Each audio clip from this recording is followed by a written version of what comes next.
سورہ بقرہ پڑھنے کی حدیث میں کیا فضیلت ہے؟ بسم اللہ الرحمن الرحیم، حامدا و مصلیا و مسلما، اما بعد۔ سورہ بقرہ قرآن مجید کی سب سے بڑی سورت ہے۔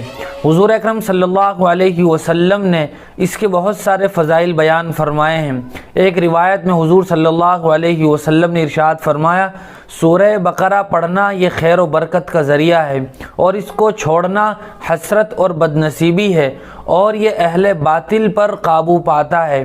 اہل باطل سے مراد اس روایت میں جادو اور جادوگر ہیں، یعنی اگر کوئی جادوگر جادو کرنا چاہے تو اس کا جادو سورہ بقرہ پڑھنے والے لوگوں کے گھروں پر نہیں چلتا ہے۔